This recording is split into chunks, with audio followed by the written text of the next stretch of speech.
નમસ્કાર વિદ્યાર્થી મિત્રો, આપણી યુટ્યુબ ચેનલ એટલે કે ગુજરાત એન્જિનિયરિંગ એકેડમીમાં બધા મિત્રોનું સ્વાગત કરીએ છીએ. આજે આપણે એક મોટો ઇમ્પોર્ટન્ટ ટોપિક છે કે ઘણા બધા એન્જિનિયરિંગના મિત્રો છે, ડિપ્લોમાના મિત્રો છે અને પ્રશ્ન ઊભો થતો હોય કે સર એન્જિનિયરિંગ છે એ કમ્પ્લીટ થઈ ગયું. હવે આગળ શું? એક મોટો પ્રશ્ન ઊભો થતો હોય કે એન્જિનિયરિંગ કમ્પ્લીટ થઈ ગયા બાદ હવે આગળ શું કરું? સ્ટડી માટે જવું, બિઝનેસ કરવો, જોબ કરવો કે ડિગ્રી કરવી કે આગળ સ્ટડી કરવું, શું કરું? ઘણા બધા પ્રશ્ન છે એ ઊભા થતા હોય છે, ઘણા બધા સવાલ ઊભા થતા હોય છે. તો આપણી યુટ્યુબ ચેનલ વિશે પહેલાં તમને ઇન્ટ્રોડક્શન મિત્રો આપી દઉં કે આપણી YouTube channel Gujarat engineering academy YouTube ચેનલમાં તમે જ્યારે પણ આપણી યુટ્યુબ ચેનલ તમે સર્ચ કરશો ત્યારે જીટીયુમાં અભ્યાસ કરે છે, એન્જિનિયરિંગમાં મિત્રો છે, ડિપ્લોમાના મિત્રો છે એને આપણા દ્વારા ફ્રી ઓફમાં જીટીયુ એક્ઝામના પ્રશ્નો છે, વિડીયો લેક્ચર છે, પછી ઘણા બધા એવા એડમિશન રિલેટેડ વિડીયો છે, સ્કોલરશિપ છે કે ઓલ વસ્તુ છે બનતી રહે છે અને તમારા માટે સ્પેશિયલ પ્લેલિસ્ટ વાઇઝ આઈએમપી પ્રશ્નો અને બનાવેલ છે. બધું વસ્તુ છે તમને આપણી ચેનલ પરથી ફ્રી ઓફમાં મળતું રહેશે. જે મિત્રોને સપોર્ટ કરવાની ઈચ્છા હોય, વિડીયો સારો લાગે એ આપણા માટે એક સબસ્ક્રાઇબ કરી આપી અને તમારે કોઈ પણ ટોપિક ઉપર વિડીયો બનાવવાની જરૂર હોય, કંઈ પણ તમારી હેલ્પ જોઈતી હોય, તમને નથી ત્યારે કમેન્ટ કરવાની છે. પ્લસ આવા જ ઇમ્પોર્ટન્ટ વિડીયો મેળવવા માટે મિત્રો તમને ડિસ્ક્રિપ્શનમાં લિંક આપી દઈશ જીટીયુની, એમાં તમે જોઈન થઈ જાઓ. બરાબર છે, અને ડાઉટ કરી મને ટેલિગ્રામ ઇન્સ્ટાગ્રામમાં તમે પૂછી શકો છો. કાંઈ પણ તમને પ્રશ્ન હોય, ઇસ્યુ હોય તો પૂછી લેવાનું રહેશે. તો હવે આપણે વાત કરશું કે એન્જિનિયરિંગ કમ્પ્લીટ થઈ ગયા બાદ ડિપ્લોમા કે ડિગ્રીમાં કે એન્જિનિયરિંગ હોય, બરાબર છે, ટેકનોલોજીમાં તો પાસ થઈ ગયા હોય કે તમે ફેલ થયા હોય, તો એક પ્રશ્ન બધાને ઊભો થાય કે આના પછી હવે કરવું શું? બરાબર છે. એના માટે મિત્રો આપણે સ્પેશિયલ એક કહેવાય ને કે વિડીયો બનાવવાના છે, બરાબર છે, ને એ વિડીયો આ જ છે. ઘણા મિત્રોની કોમેન્ટ આવતી હતી સર કે એના માટે સ્પેશિયલ એક વિડીયો બનાવી આપો જેથી અમને થોડુંક ખ્યાલ રહે. ઓકે, તો જો ગવર્મેન્ટ જોબમાં તમને જે એક ચાન્સ મળે છે, તક મળે છે, એમાં શું હોય છે આપણે એ સ્ટેપ બાય સ્ટેપ લેસી. તો બધા મિત્રો છે વિડીયો જોવે. સૌથી પહેલા આપણે સ્ટેપ બાય સ્ટેપ લેસી, તમને આઈડિયો આરામથી આવી જશે તમારે શું કરવું શું ન કરવું. ગવર્મેન્ટ જોબ છે ને ખૂબ લોકપ્રિય ઓપ્શન છે.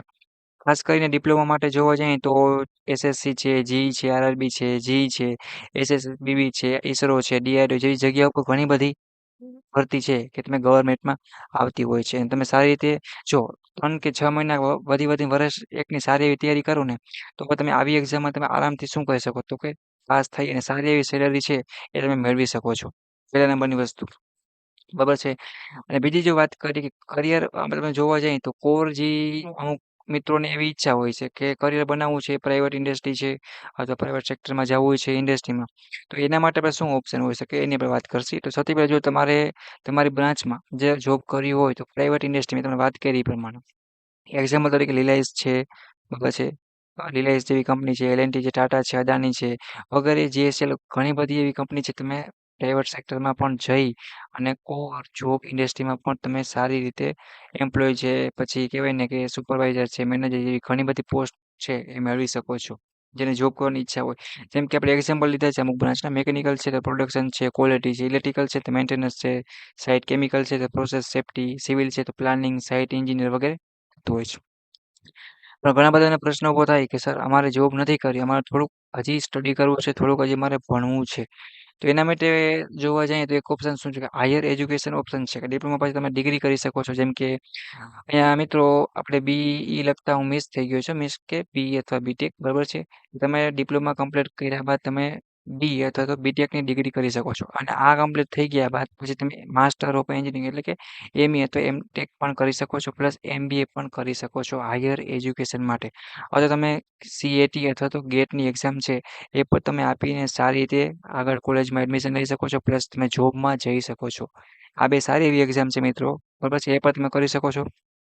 ઉપરાંત તમે ફોરેન સ્ટડીમાં જવું હોય છે, બરાબર છે, ત્યાં પણ તમે સારી રીતે તમને ઓપ્શન મળતું હોય છે, ત્યાં પણ તમે જઈ શકો છો, બરાબર છે.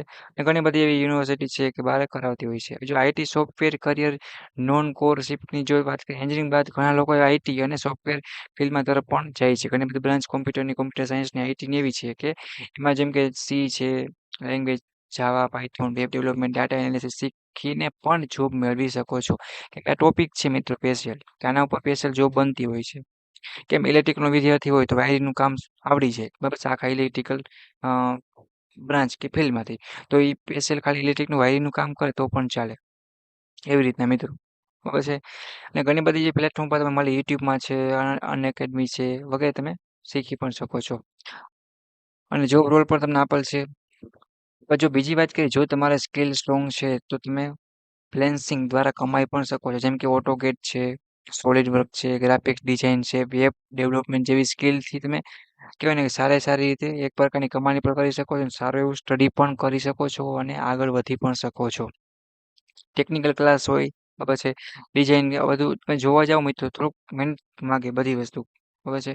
એ વસ્તુ ખાસ ધ્યાન રાખજો. મહેનત વગર કાંઈ પણ થઈ શકશે નહીં. ઓકે, જે પણ કરવું હોય અત્યારે ડિપ્લોમા તમે અભ્યાસ કરતા હો મિત્રો બરાબર છે, અત્યારે ડિપ્લોમા તમે અભ્યાસ કરતા હો એક વસ્તુ તમારો ગોલ સેટ રાખવાનો મિત્રો કે મારે ડિગ્રીમાં જવું છે કે આગળ જોબ કરવી છે એ તમારે નક્કી કરેલું હોવું જોઈએ. એટલે આપણે ખબર પડે કે ડિગ્રીમાં જવું છે તો ડીડી સેટની એક્ઝામ અથવા તો ડિગ્રીની આપણે તૈયારી કરશી બરાબર છે. જોબમાં જવું છે તો જોબની તૈયારી કરશે, પ્લેસમેન્ટની તૈયારી કરશે. એટલે રસ્તા તમને ખબર હોવી જોઈએ કે આપણે ડિગ્રીમાં જવું છે કે જોબમાં જવું છે.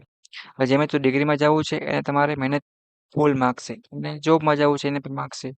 બટ ડિપ્લોમા પછી તમારે કેટલા રસ્તા છે? બે રસ્તા છે. એક ડિગ્રીમાં, બીજું છે જોબ. એટલે એ વસ્તુ ખાસ ધ્યાન રાખજો. શું કરવું વિચારીને પગલું લેવાનું છે. ગુજરાતીમાં તમને કહું તો એટલે ઓલ ઇન્ડિયન લેવલ આપણે કહેવાય ને ઇન્ડિયા ભારત લેવલે મીન્સ કે કોમ્પિટિટિવ એ તમે એક પ્રકારની સ્પર્ધાત્મક પરીક્ષાની ભરતી આવી થઈ હોય છે. જેમ કે એન્જિનિયરિંગ પછી સિવિલ સર્વિસ છે, યુપીએસસી છે, પછી સ્ટેટ કહેવાય ને એક પ્રકારની પીએસસી, એસએસસી છે, રેલવે બેન્કિંગ જેવી ઘણી બધી જીપીએસસી ઘણી બધી મિત્રો એક્ઝામ છે. બટ મેં ડેમો માટે એક્ઝામ્પલ માટે થોડીક જ લીધેલી છે.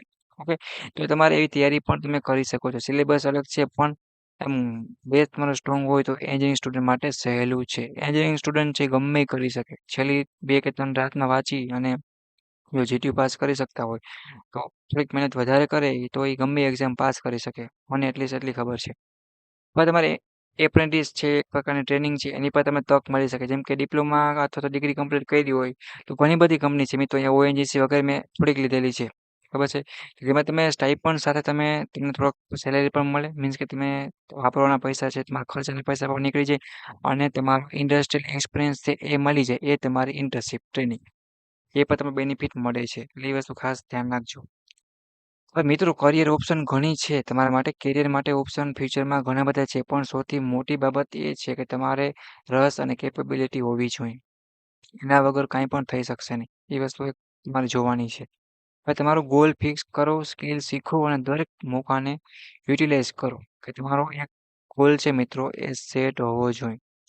અને ગોલ નક્કી કર્યા પછી એને તમારે ફિક્સ કરવો પડે કે મારે ડિપ્લોમા જવું છે કે ડિગ્રીમાં જવું છે કે જોબ કરવી છે કે ડીડી સેટ આપવી છે, માસ્ટર કરવું છે કે આ ફિલ્ડમાં જવું છે. તો ગોલ બનાવો પહેલાં તો તમારે જે કરવું છે. બીજા નંબર કે એને ફિક્સ કરો. અને પછી સેટ બેટ કરી પછી એના ઉપર તમે તૈયારી ચાલુ કરવાની છે. આ 4-5 વસ્તુની ધ્યાન રાખશો તો તમારે ભેગું થશે. જો તમારે કાંઈ પણ ડાઉટ છે તો કોમેન્ટ કરો અને તમારા મિત્રોને આ વિડીયો બધાને શેર કરવાનો છે કેમ કે હાલમાં ફાઇનલ યરના વિદ્યાર્થી માટે તો ખાસ. હું તો કહું કે તમે જ્યારે નાનકડા હો મીન્સ કે પહેલા સેમમાં હો ત્યારથી તમે થોડુંક ધ્યાન આપો તો તમારા આગળ પ્રશ્નો પણ કેમ કે ઘણા પ્રશ્નો છેલ્લા યર્સમાં કે સેમેસ્ટર 6માં પૂકે ડિપ્લોમા મિત્રો એટલે વિચારવા બેસે કે મારે હવે ડિગ્રી કરવી હતી અને તૈયારી પણ થઈ નહીં ને એક્ઝામ પણ આવી ગઈ. અથવા ઘણા એમ કે મારા ડિગ્રીમાં પાસ નહીં થઈ શકો 1-2 સેમ કર્યા મૂકી દીધું હવે મને જોબ પણ નથી મળતી. આવું બધું ઘણા મિત્રોને પ્રશ્નો ઊભા થતા હોય છે મિત્રો એટલે થોડુંક વિચારો. કાંઈક હેલ્પની જરૂર પડે છે તો હું રાઠોડ વિમલ અને અમારી યુટ્યુબ ચેનલની ટીમ છે એ તમને પૂરેપૂરો ગાઈડ કરશે મિત્રો અને તમારા ભાઈબંધ છે એવું સમજી અને તમને સમજાવશે. ઓકે, તો વિડીયો બધાને લાઈક કરો, દોસ્તોને તમારા બધા મિત્રોને મોકલો અને ચેનલને સબસ્ક્રાઈબ ન કરી સબસ્ક્રાઈબ કરો. ગુજરાત એન્જિનિયરિંગ એકેડમી સાથે તમે આગળ વધો એના માટે બધાને ઓલ ધ બેસ્ટ. કાંઈ પણ હેલ્પની જરૂર પડે છે તો મિત્રો તમે કોમેન્ટ કરો અને અમને પૂછો. ડાઉટ કે મારે ટેલિગ્રામ છે, ઇન્સ્ટાગ્રામની લિંક આપેલ છે અને પ્લસ જીટીયુની નવી અપડેટ અને ઇન્ફોર્મેશન કાંઈ બી પ્રશ્નો અને ઓલ વસ્તુ મેળવવા માટે નીચે તમને જીટીયુની ઓફિશિયલ વોટ્સઅપની લિંક પણ તમને આપેલ છે. તમે પણ જોઈન્ટ થઈ શકો છો. પ્લસ જોબની તૈયારી પ્રિપેરેશન માટે પ્લસ જોબની વેકેન્સીના ઇમ્પોર્ટન્ટ વિડીયો ભરતીને બનાવતો હું છું. તો એની પર તમને લિંક નીચે આપી દઈશ તો એમાં પણ તમે બેનિફિટ લઈ શકો છો. ઓકે, તો અમારી યુટ્યુબ ચેનલ તમને બધી વસ્તુ છે મિત્રો મળી રહેશે પણ તમે જે કરવું હોય એ 100 વાર વિચારો બરાબર છે અને એ વિચાર ઉપર પણ એકવાર વિચાર કરો અને પછી તમે પગલું લ્યો કે ડિપ્લોમા અમારે કમ્પ્લીટ થઈ ગયું છે. હવે અમારે ડિગ્રી કરવી બરાબર છે કે પછી જોબ કરવી. ડિગ્રી કરવી છે તો એનું પાસે તમારી મહેનત હોવી જોઈએ ને કંઈક કારણ હોવું જોઈએ. જોબ કરવી છે તો બધું પાછળ કાંઈક ને કાંઈક રીઝન કાંઈક ને કાંઈક કારણ હેતુ તમારો એમ તમારો ધ્યેય આ બધી વસ્તુ હોવી જોઈએ. એના વગર મિત્રો કાંઈ પણ થઈ શકશે નહીં. જો ડિગ્રીમાં એડમિશન લેવાનું વિચારતા હો તો લેવાય વેરી ગુડ જ નક્કી કર્યું છે બટ મહેનત કરવાની છે. કેમ કે પહેલી વસ્તુ તો એમાં ઇંગ્લિશ મીન્સ કે અંગ્રેજી ભાષામાં આવશે એટલી વસ્તુ ખાસ ધ્યાન રાખજો. આનાથી ઘણા મિત્રોને ડર લાગતો હોય છે. એટલે જેનું નબળું હોય તો પહેલાં બનાવી લ્યો, મજબૂત કરી લ્યો પાયો, એટલે વાંધો નહીં આવે. બાકી એમાં પણ તમને આઈએમપી પ્રશ્નો ઓલી હેલ્પ મારા તરફથી મળી રહેશે. ઓકે, તો થોડુંક સમજવાની ટ્રાય કરજો. અને જોબની પ્રિપરેશન માટે પણ પ્લેલિસ્ટ બનાવેલ છે આપણી ચેનલમાં, તો બધા મિત્રો જઈ શકે છે અને આરામથી તૈયારી પણ કરી શકે છે. કાંઈ પણ હેલ્પની જરૂર હોય તો ગુજરાત એન્જિનિયરિંગ એકેડમીનો કોન્ટેક્ટ કરો અને તમારા ઓલ પ્રોબ્લેમ છે એ સોલ્વ કરો અને આગળ વધો મિત્રો ફ્યુચરમાં. અને કંઈ પણ હેલ્પની જરૂર હોય તો અત્યારે કોમેન્ટ કરો, હું તમને એના પર ટોપિક પર વિડીયો બનાવી આપીશ. કોઈને પર્સનલ સમજાવવું પડશે તો પણ હું સમજાવીશ. તમે કોલ ગમે ત્યારે પણ એની ટાઈમ કરી શકો છો. ઓકે, હું રાઠોડ વિમલ અહીંયા વિડીયોને પૂરો કરું છું મિત્રો. જે મિત્રોએ સબસ્ક્રાઇબ ના કર્યો સબસ્ક્રાઇબ કરો ગુજરાત એન્જિનિયરિંગ એકેડમી, અને બધા દોસ્તોને મોકલો અને સપોર્ટ માટે લાઈક કોમેન્ટ કરવાનું ભૂલતા નહીં. ઓકે મિત્રો, થેન્ક યુ. હેપી રહ્યો, એન્જોય કરો અને લાઈફમાં કાંઈક ને કંઈક નવું શીખતા રહ્યો. કંઈ પ્રશ્ન છે કાંઈ પણ તો મને શેર કરી શકો છો. ઓકે મિત્રો, થેન્ક યુ. Bye bye.